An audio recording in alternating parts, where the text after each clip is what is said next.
Hey everybody out there, it's Alabama Deep and coming back at you. So today we have a watch on the bench. We are looking at a vintage Hamilton. This Hamilton I got off eBay. It was an incredibly cheap buy. I couldn't really pass it up, so I went ahead and had it zipped right on down to me. This watch is in pretty fair condition. We can look at it. There are some scratches here and then on it. It has been worn pretty heavily, but despite that, it is in remarkably good shape for its age. We can come in and let's look in on it just a little bit closer in detail, and you'll see why I find this watch so appealing. This watch does need a little bit of work. We are going to be doing that work from beginning to end today. We have a little bit to do to this watch. It is dirty. We have to take care of some arm cheese. We've got to take care of a crystal. We got to figure out why this watch isn't running. Right now it is not. The description on eBay says that one day it was running, the next day it wasn't. They have no rhyme reason why it has stopped. This has basically a 2824 and it is what it appears to me. However, I could be wrong, but I think it's the Hamilton version of the older model 2824. That's just kind of how I see it. Automatic winding watch. Despite the fact that it has a lot of arm cheese on it, to me it appears this watch has been babied over time to some degree. It's nowhere near as bad condition as some of the others. Now, Alabama Deep's going to go ahead. He wants a cigarette. So I am going to light one up back here before we break this case open and get started. Very good. So looking at this watch, Hamilton, I've always wanted one that's had the red print for the calendar wheel. Well, I've got that now. It is in this watch. And as I said, it is an automatic. Basically, to me, looks like a 2824, even though we know it's really like a 72 whatever. I mean, it's 27 whatever. So, I think this is one of those watches. I'm not sure how many jewels it is. I have not looked close enough on it to be able to see that. I know it has unbreakable mainspring written on it, blah, blah, blah, blah. So that's telling me that we're looking probably at a 1950s version watch by looking at the hands as well. That's telling me that we're definitely going to be somewhere in the 50s, possibly mid-50s to late 50s. I'm not 110% sure. I'll have to look it up. Hamiltons can be incredibly hard to tell what date they were manufactured. You have to look at tall tale signs like what is written on the dial, what do the hands look like, etc., etc. I'm sure at some point I could try to run a serial on it and maybe find out exactly the year and month it was made. But to me, we're definitely looking at a 50s era watch. Like I said, it's in pretty good condition. It's not the worst, but it definitely needs a little TLC from the bench. So I'm going to go ahead, first things first, off camera. I'm moving some of my things out of the way. And we are going to be filling up the watch ultrasonic cleaner with some cleaner. And we're going to give this watch a very, very good cleaning. It absolutely looks like it needs it. It looks totally filthy, and it needs to be cleaned. So that I do not mind. It kind of looks like we're running out of alcohol as well. Oh, goodness gracious. I don't think I even have enough in here to do what I want to do. So that's okay. I may have to add just a little bit of dish detergent and water, but yeah, I don't think that's going to be enough to do what I need to do. I'm going to look in one of my other jars here and see if I have any other rubbing alcohol that I can use. I like using that. Okay, that's more like acetone right there. I don't believe that's alcohol. But, okay, I could be wrong comparing the two. Yeah, you know what? I think that is going to be alcohol. So let's go ahead and let's use that. Very good. All right, looks like we've got it deep enough that we can go ahead and we can start breaking this movement down. We're going to take the band off. We're going to take everything out of the watch. We're going to have to cold, hard clean it with a toothpick and then let it go for a swim and let it get some of that grunginess off of it. So I'm going to go ahead and put my cigarette out. Don't need to be smoking too much in the watch room anyway. This room back here is very sterile. I've had a couple people over that are subscribers, brought me their watches and stuff. They come back here, they say it's like a clean room, and it really is. So it smells literally brand new back here. I don't let anything come in here, no animals, no food, no drink, nothing. But from time to time, I get the need for a cigarette. This is probably my fourth one to smoke in here since I moved in. So I got a little bit of COTS on. We're going to go ahead. First things first, we're going to take the back off this watch. Well, I'm sorry, the bracelet off this watch. Then we'll take the back off of it. Then we're going to see what's going on with it. So let's see what we can do. So I'm going to go ahead and get my optics on. I'm going to back this out just a little bit more if I can. There we go. And we're going to go ahead and we're going to start on this watch. So we got to take the bracelet off. That shouldn't be too hard. Now these older 50s model watches, they're can be a little bit difficult when it comes to taking the band off. They have a very strong spring in there, and that can be somewhat difficult. This watch has come to me with the back already loose. I can't wait to see what's in there. But first things first. There we go. There's one.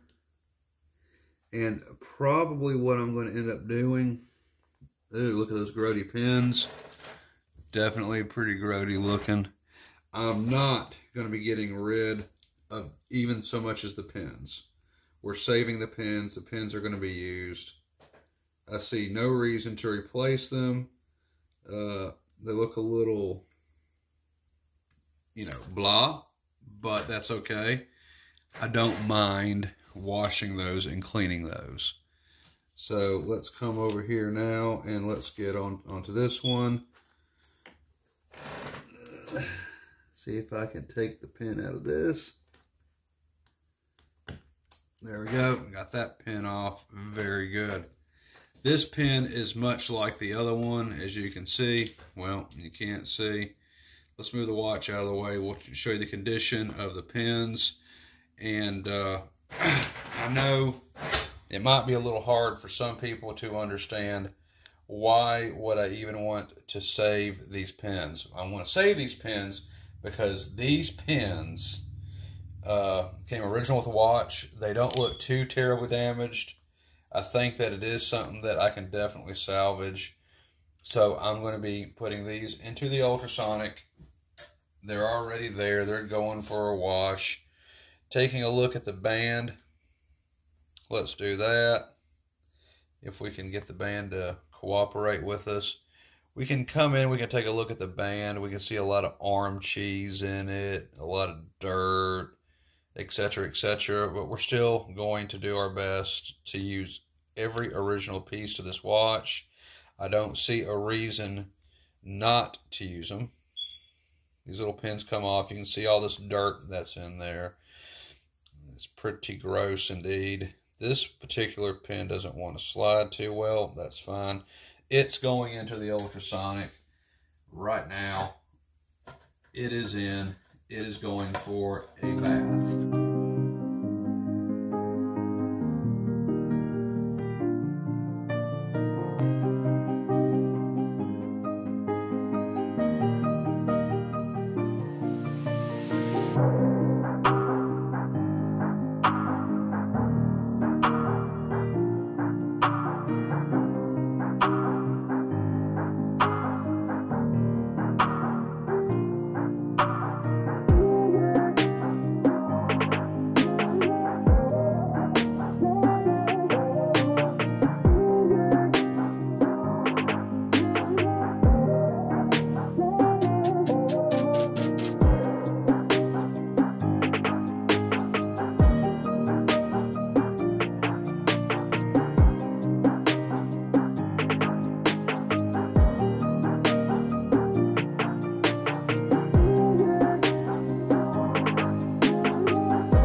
So I learned if you jiggle the second hand on some of these movements that have quit working, that will actually jiggle the second hand wheel, allowing the watch to start running again, freeing up that debris as it falls to the wayside.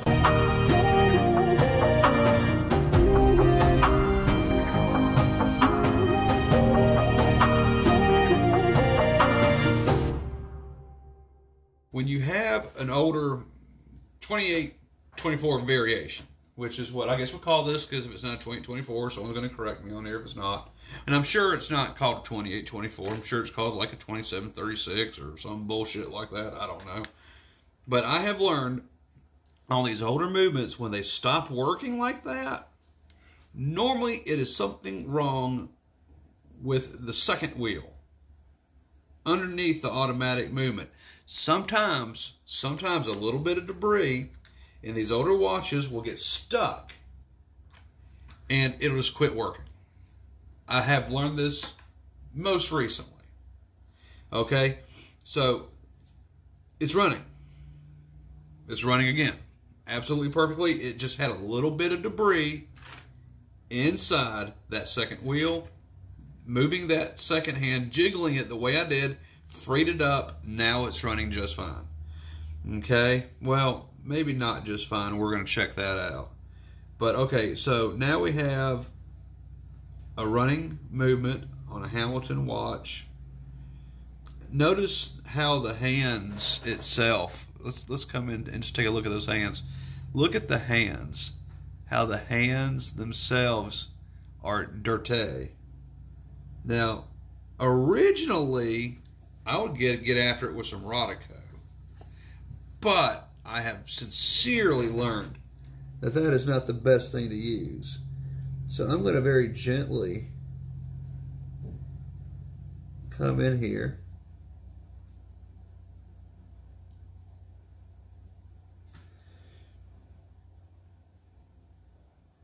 and just brush that hand. Same thing with the second. Second's going to be a little bit harder.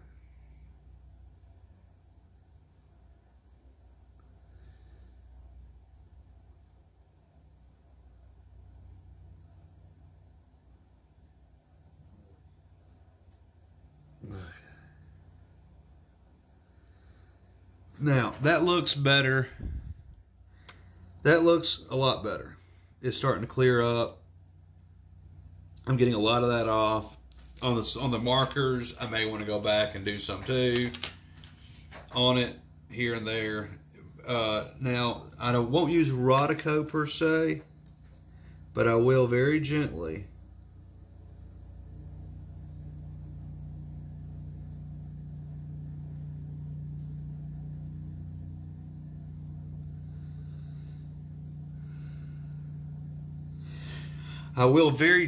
use that Rodico to remove any dirt.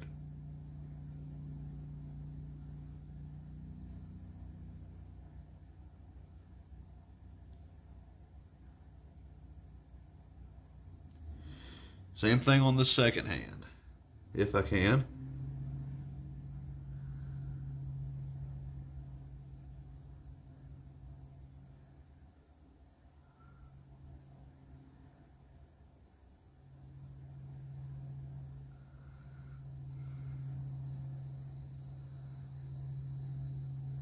Now, I'm not letting that Rodico make full contact with everything, but it is very, I guess we'll call it conservatively, touching the hands and such.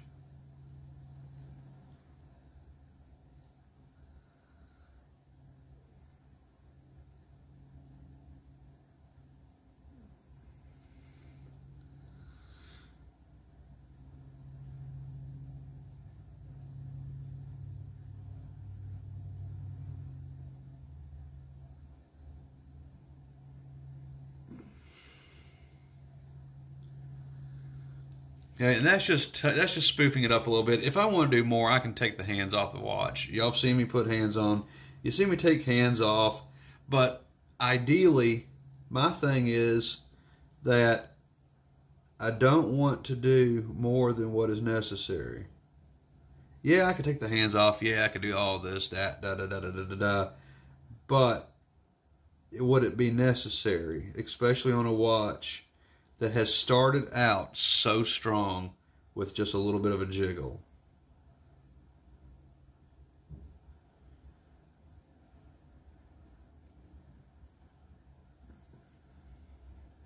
And so I'm just basically cleaning it up here and there.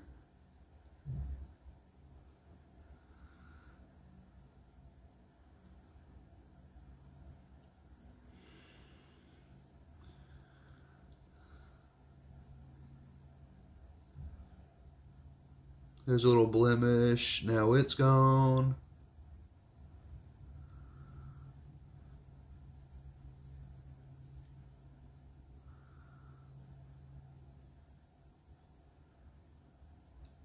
A little blemish. See, that's gone.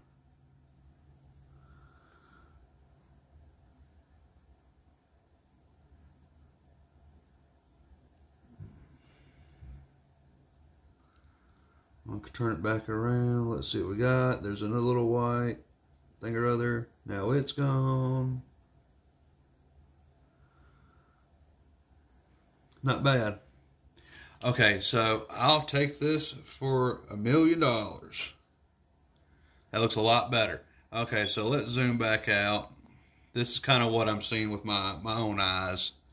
That does not look bad. That looks pretty clean. Let's move this and let's move on back to the original case. Now we got the original case. We need to do some more to this, but I think we're getting very close to 30 minutes or a little bit over. So let's stop right here. We'll come back with part 2 and finishing this Hamilton watch restoration.